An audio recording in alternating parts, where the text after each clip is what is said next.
Hello friends, today we are going to learn what are Jquery selectors and how we can use them. Jquery selector is like it works on HTML elements, on IDs and on classes. So I'm going to show you how these things work. Jquery selectors. Jquery selectors are used to select HTML elements based on their name, ID, classes, types, attributes, value of attributes, and more. They are based on the existing CSS selectors with some additional custom selectors. Element selector. The jQuery element selector selects all elements based on the element name. All jQuery selectors start with a dollar sign and parenthesis. For example, the following selector selects all P elements. So it begins with a dollar sign and in parentheses and in single quotes. You may use double quotes, but in that we have P. So this one selects all P elements and follows the action that we provide. Similarly, dollar sign and in single quotes we have div. So this one selects all div elements and performs the action that we provide. The ID selector. So we normally use a hash symbol to specify the ID of an element. And we use jQuery to perform the action using the ID. The jQuery ID selector is designed to locate a specific element by utilizing the ID attribute of an HTML tag. It's important to ensure that each ID is unique on a page, making the ID selector ideal for pinpointing a singular distinctive element. To locate an element with a particular ID, you should begin by including a hash symbol followed by the ID assigned to the HTML element. The jQuery ID selector relies on the ID attribute of an HTML tag to identify a specific element. Given that an ID should be one of a kind on a page, the hash ID selector becomes the choice for pinpointing an individual unique element. To discover an element with a specific ID, simplify the prefix the ID with a hash character in your code. For example, dollar sign and in quotes hash HEST. So when a user clicks on a button, the element with the ID HEST will be hidden. And following this example, we keep them in document.ready function and $button.click function. Within the function, we will mention dollar the element's ID dot hide. And we imply that with a hash symbol inside the parenthesis. So that makes sure that it's selecting the ID who has the word HEST in it. Now moving ahead, we will have class selector. So in case of a class selector, we will put a dot inside the parenthesis and double quotes or the quotes that selects all the classes or all the elements with the specified class name. So here, the jQuery dot class selector finds elements with a specific class. To find elements with a specific class, write a period character followed by the name of the class. For example, dollar double quotes dot ijk. So when a user clicks on a button, the elements with a class uh, this one is ijk will be hidden. For example, document.ready function, $button.click function, $ijk.hide. So this is going to hide all the elements with the class name ijk. All right. Now next we have different types of selectors. So we discussed about the element selector, the ID, the class, and now we have a few other selectors in a different way. So star, what does this mean? This means that it will select all the elements in the page. This will select the current HTML element. So if you are doing any operation within a selected element, you can mention $this to consider the current element and perform the current action. Dollar div dot intro. This will select all div elements with a class name intro. Dollar div colon first. This will select the first div element. Dollar ul li colon first. This will select the first li element of the first ul element. Now ul li first child. This will select the first li element of every ul. Okay. Now, $href. This will select all elements with an href attribute. This is attribute. Okay. Now, similarly, we have $a target equals to underscore blank. This by this one we understand that this is going to follow a link to a blank page and show the link over the new page. So this will select all a elements with a target attribute value equal to underscore blank. Now, Another one, $A target not equals to underscore blank. This will select all A elements with a target attribute value that is not equal to underscore blank. Now $colon button. This will select all button elements and input elements of type button. Okay. Now $tr colon even. This will select all even tr elements, which means the table rows. All even rows of a table will be selected if you put in this selector. Similarly, we have $tr colon odd. This selector will select all the odd rows or all the odd elements of a row or of a table, and it will perform the action. Now let's see them in action.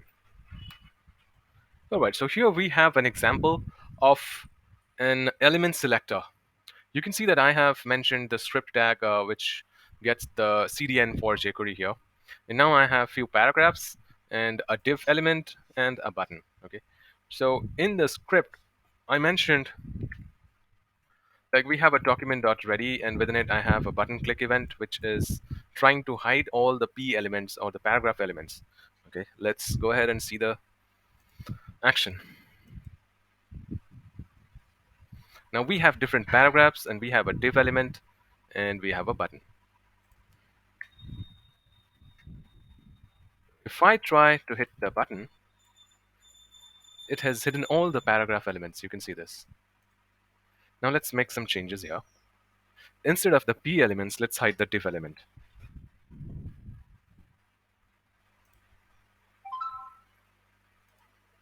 Wow, you can see the div element is hidden.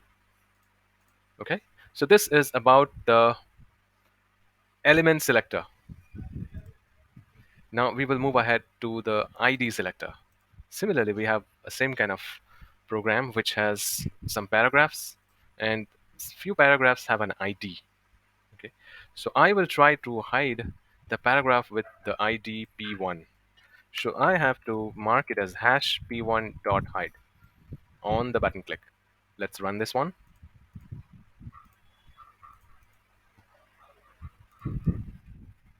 Okay, cool. Now we have all the paragraphs, and this is going to hide the paragraph with IDs p1. Hit me. Ah, nothing is working. Okay, wait, there is an error.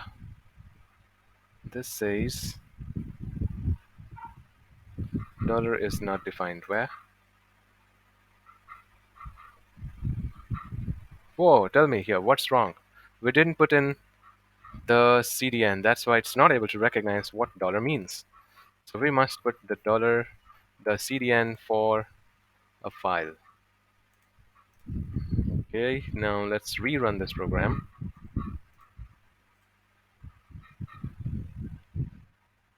I did the hit one. One paragraph is gone. The paragraph without a number, that's gone. So this is how the ID selector works because it was hash p1. Now let's try to remove the p2.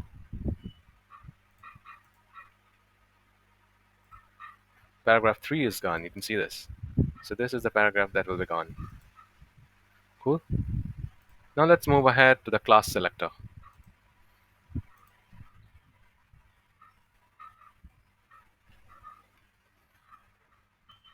Now this one has classes like PSA and PSB.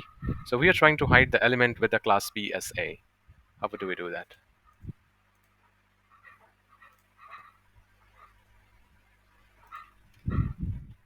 Now let's hide the PSA class element. Okay, so the top one went away. Paragraph 4 it mentions, and when I hit the button, that's removed. Alright, so these were the basics of element selector, ID selector, and class selector. Now we will do something a little more. Let's say It includes paragraphs, divisions, divs, then UL, LIs, and one table. Okay, one H1 element as well. So we will test them. Okay. So the first one that we are going to test is div.height. Okay, on button click, I will show you the div.height. So this is the div element. We have three div elements, and on button click, we are going to hide it. Done. Refresh again. div elements, they're hidden.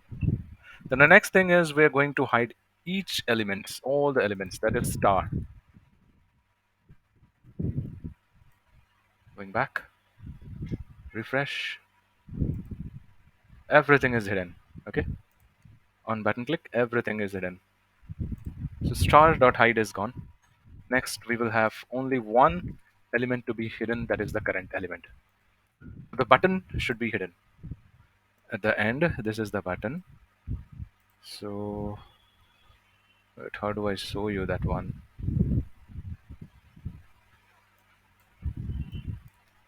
So here is the button. I'm going to, and it's hidden. Refresh, came back again, hidden.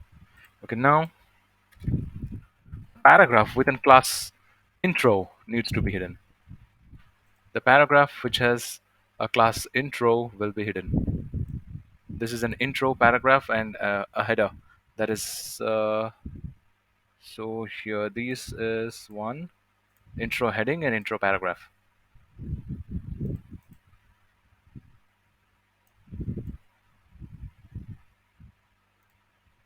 So click on it. Only the paragraph is hidden. Okay, even though there is an intro heading, it only hit the paragraph which has an intro. Now, if I do this for h1, there is an h1, right? What is it? H2. So this is going to change this program into the h2 to be hidden. Now click on it, and h2 intro heading is gone. It was here, so it was gone. All right. So similarly, we will do p dot first. The first paragraph needs to be hidden. This is the first paragraph. We need to see this one hidden. So it's gone. Paragraph 1 is gone. You see, this is a paragraph. Now only one. Okay. Now we will go for the ULLI, which is the first ULLI. Let's try to remove that one. Gone. The first least item of the UL is hidden. Okay. Now next we have ULLI first child. Let's see that.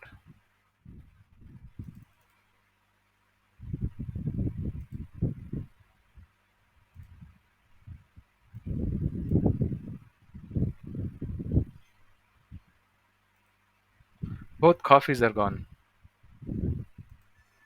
Coffee 1 and coffee 2, both of them are gone. Okay, so next we will go for href attribute to be hidden.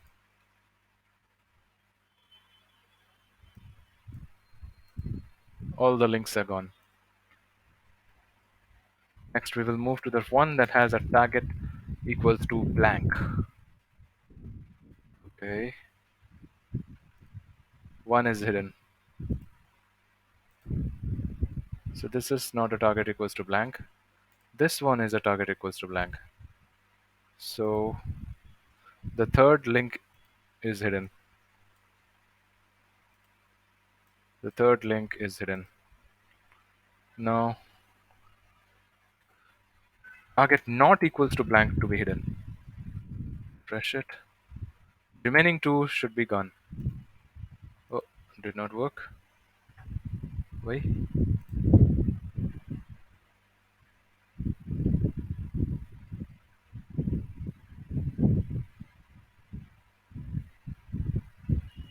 So these two should be hidden. Let's see if I get a target.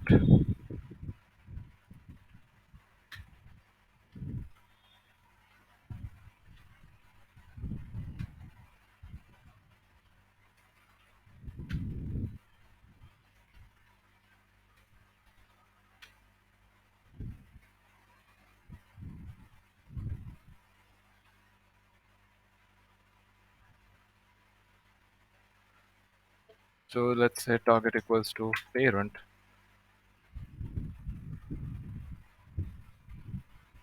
The top one. Mm-mm, not working. Okay, wait, let me see. Alright, so you can see that I missed the dot hide. I missed this one, that's why. If we go back, yep, the remaining two are hidden. Okay, now next we will see the button.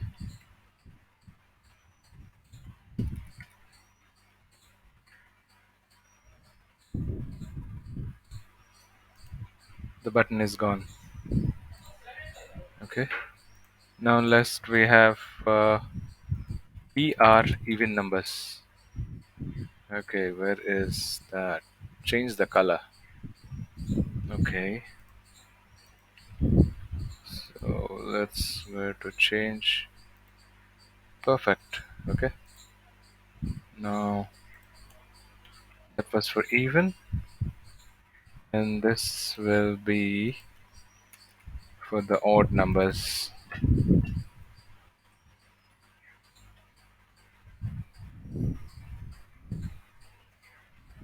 Odd numbers are green, even numbers should be yellow. Done. With this, we covered almost all uh, the statements for selectors. So we will have few more videos coming in. Stay tuned, stay connected until we have our next set of videos, and until then, happy coding. Thank you.